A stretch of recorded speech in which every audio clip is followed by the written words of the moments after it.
Good morning, students. Today is 20th April and this is maths lecture for class 11th students. We are going to deliver 10th lecture on topic sets. So in today's lecture we will discuss question number 4 of exercise 1.3 NCERT. As we have already discussed up to question number 3 in previous lecture. तो देखो question, what is your question है, क्या है question? Write down all subsets of the following sets. मतलब नीचे जो sets given है आप इनके सबसेट्स लिखो. ओके तो देखो फर्स्ट क्या है, जो हमारा फर्स्ट सेट है वो ए है. तो पॉसिबल सबसेट्स ऑफ ए, सबसे पहले आप ये लिखोगे कि empty set is the subset of each set. तो एम्प्टी सेट लिख लिया. उसके बाद फिर वन एलिमेंट लेते हैं, उसे सबसेट तैयार करते हैं, फिर दो एलिमेंट, फिर थ्री एलिमेंट लाइक दिस. तो इसमें तो एक एलिमेंट ही है, दूसरा सबसेट खुद ए हो जाएगा. ओके इसमें दो ही सेट होंगे क्योंकि नंबर ऑफ एलिमेंट्स तो एक ही है. तो एक तो एम्प्टी सेट हो गया और दूसरा सेट इटसेल्फ हो गया. चलो सेकेंड पार्ट देखें. सेकेंड पार्ट क्या है? सेकेंड पार्ट में लिख रहा है ए कॉमा बी के लिए. तो देखो पॉसिबल सबसेट्स और इसके लिए लिख रहे हैं हम लोग, इसके तो हो गया ए कॉमा बी के लिए पॉसिबल सबसेट्स. सबसे पहले आप लिखो एम्प्टी सेट, फिर वन वन एलिमेंट का सबसेट हम लोग बनाएंगे यहाँ पर. Then we will write A, okay, then we will write B, फिर वन वन एलिमेंट्स के ऑल पॉसिबल सबसेट्स बन गए हैं. अब टू टू एलिमेंट्स क्या बनाओगे? तो इसमें दो ही तो एलिमेंट हैं ए एंड बी, तो आप इसको ए कॉमा बी इस तरह से लिखेंगे और क्लोज कर देंगे. ओके अच्छा, no need to write again B comma A because order is not important while listing elements of sets. ये तो तुम्हें पता ही होगा. तो सिर्फ ए कॉमा बी लिख दिया. अब और कोई सबसेट्स पॉसिबल नहीं है. ओके समझ में आ रहा होगा तुम्हें. चलो थर्ड पार्ट देखें. तो थर्ड पार्ट क्या है? 1 2 3. इनके लिए पॉसिबल सबसेट्स लिखना है. Possible subsets are. ओके सबसे पहले एम्प्टी सेट, फिर आप क्या लिखोगे?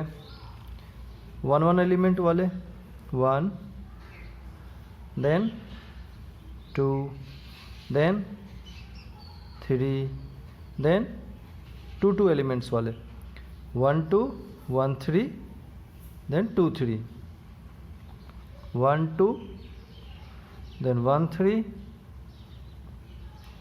Okay now no more elements, so come to element 2, 2 3. now no more elements, so come to 3. अब 3 के आगे तो कुछ है ही नहीं, तो बस कंप्लीट हो गया. तो दो दो एलिमेंट्स वाले कंप्लीट हो गए. अब 3 एलिमेंट्स वाले, तो टोटल ही 3 एलिमेंट्स है, इसलिए लास्ट में आप यहाँ पर लिख देंगे 1 2 and 3. Is it clear? So these are the possible subsets. See fourth part. Fourth part is empty set. So for this possible subsets are, we know empty set is subset of each set. So what we will write here? Possible subsets are 5 only. ठीक है, तुम्हें समझ में आ गया होगा I hope. Okay चलो next question देखते हैं. Question number 5. ओके तो देखो क्वेश्चन नंबर 5 है, how many elements has P of A if A equals to 5. ठीक है, अगर तुम्हें याद हो, if you can recall, P of A is power set of A. P of A का क्या मतलब होता है? P of A is power set of A. तो what is power set of A? We have already discussed, हम लोग discuss कर चुके हैं. Power set is the collection of all subsets of A. Is it clear? What is A here? 5. So here A is 5. तो possible subsets अभी अभी discuss किया है हम लोगों ने लास्ट क्वेश्चन पर कि अगर सेट फाई है तो इसके लिए पॉसिबल सबसेट्स क्या होंगे, empty set is subset of each set. यहाँ से आप लिखना स्टार्ट करोगे, उसके आगे 1 1 का पेयर बनाएंगे, बट यहाँ तो कुछ है ही नहीं, ये खुद ही एम्प्टी है, तो इसके सिर्फ एक ही सबसेट्स होंगे फाई। तो पावर सेट्स ऑफ ए आप क्या लिख पाओगे, कर्ली ब्रेसेस के अंदर ऑल सबसेट्स को लिस्ट करना होता है, कर्ली ब्रेसेस के अंदर ऑल सबसेट्स को लिस्ट करना होता है। तो यहाँ पर जो हमारा पावर सेट ऑफ ए है वो हम लोग यहाँ पर लिखेंगे, क्या है ये, एम्प्टी सेट है, एम्प्टी सेट है, उसके बाद कोई है ही नहीं, तो इसको यहाँ से आप क्लोज कर दें। ध्यान देंगे ये मैंने एम्प्टी सेट नहीं लिखा है, ये पावर सेट ऑफ ए है। तो पावर सेट ऑफ ए के अंदर जनरली क्या होता है आप यहाँ पर देखेंगे, जैसे कि सपोज अगर ए कुछ ऐसा 1 रहा होता, इसके लिए पावर सेट ऑफ ए लिखना होता, तो पावर सेट ऑफ ए तुम क्या लिखते, कर्ली ब्रेसेस के अंदर एम्प्टी सेट फिर कॉमा फिर 1, इसको क्लोज करते, 2 ही तो पॉसिबल सबसेट्स होते इसके, फिर क्लोज कर दो। ठीक है, तो देखो कर्ली ब्रेसेस के अंदर हमें ऑल सबसेट्स को लिस्ट करना है। तो तुम्हें ये कन्फ्यूजन हो सकती है कि कर्ली ब्रेसेस के अंदर फाई लिखा हुआ है, एम्प्टी सेट को ऐसे थोड़ी ना लिखते हैं, एम्प्टी सेट को या तो फाई लिखते हैं या फिर यूँ लिखते हैं इस तरीके से, बट ये एम्प्टी सेट नहीं है। लेफ्ट साइड में देखो ये पावर सेट ऑफ ए है, तो पावर सेट ऑफ ए के अंदर कर्ली ब्रेसेस लगा के ऑल सबसेट्स को लिखना होता है, फिर कर्ली ब्रेसेस क्लोज करते हैं। तो हमने कर्ली ब्रेसेस लगा के एम्प्टी सेट को लिखा, उसके बाद इसके और कोई सबसेट्स नहीं है, तो फिर कर्ली ब्रेसेस क्लोज कर दिया। ओके, आई होप तुम्हारा कन्फ्यूजन क्लियर हो गया होगा। Fine, now see next question. Okay, now will discuss question number 6। देखो यहाँ पर कुछ क्वेश्चन ऊपर लिखे हुए हैं, फर्स्ट सेकंड थर्ड फोर्थ कुछ सेट्स लिखे हुए हैं। हमें क्या करना है, write all of above as intervals.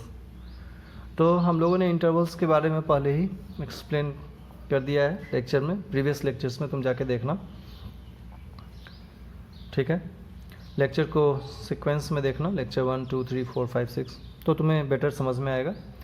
कोई भी जैसे आज का लेक्चर देख रहे हो, तो आज का लेक्चर देखने से पहले के सभी लेक्चर्स तुम देख चुके होने चाहिए, तभी तुम्हें बेटर समझ में आएगा। Okay, so you must watch all previous lectures before watching this lecture. Fine, see, तो इंटरवल्स के बारे में हम लोग पहले ही डिस्कस कर चुके हैं। अब देखो क्या करना है, यहाँ पर लिखा है first part, x such that x belongs to real number x greater than -4 less than equals to 6। तो इसको हमें इंटरवल्स में लिखना है। इंटरवल्स में लिखने के लिए हम लोग यहाँ पर लिखेंगे कि simply you will write for first part x belongs to, ये ओपन -4 टू ओपन 6 है, तो -4 लेफ्ट इंड है और राइट इंड क्या है 6। लेफ्ट इंड पर कौन सा साइन लगा है, ग्रेटर, तो उस पर ओपन इंटरवल यूज़ करते हैं। तुम्हें याद होगा कि ग्रेटर और लेस पर हमें क्या यूज़ करना होता है, ओपन इंटरवल, और जहाँ पर ग्रेटर इक्वल और लेस इक्वल लगा हो तो वहाँ हम लोग यूज़ करते हैं क्लोज इंटरवल। तो देखो ये इस इंट पर क्या लगा, लेस इक्वल, तो ग्रेटर इक्वल लेस इक्वल पर क्लोज यूज होता है, यहाँ पर क्लोज कर दो। तो ये तो आंसर हो गया फर्स्ट पार्ट का। सेकेंड पार्ट देखें, तो यहाँ पर सेकेंड पार्ट है x such that x belongs to real number x greater than -12 less than -10।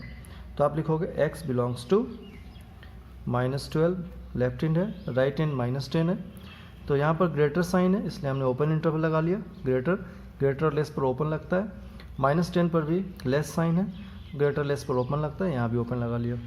Okay, ये तो सेकेंड पार्ट का आंसर हो गया। थर्ड पार्ट देखो क्या है, x such that x belongs to r x greater than equals to 0 less than 7।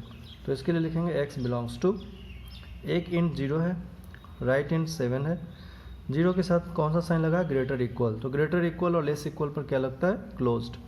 7 यहाँ क्या लगा, लेस देन साइन, तो इस पर क्या लगेगा, ओपन। ऑलरेडी डिस्कशन हो चुका है, ध्यान देना। चलो फोर्थ पार्ट देखो क्या है, x such that x belongs to r x greater equals than 3 less than equals to 4। तो x belongs to हमने लिखा 3,4, left in 3 right in 4। Left in पर क्या लगा है, ग्रेटर इक्वल, तो आप क्लोज साइन लगाओगे। राइट इन पर क्या लगा, लेस इक्वल, तो यहाँ भी क्लोज साइन लगाएंगे। ठीक है, आई होप तुम्हें समझ में आ गया होगा। It is very easy. Okay, now will discuss in the next lecture. Thank you.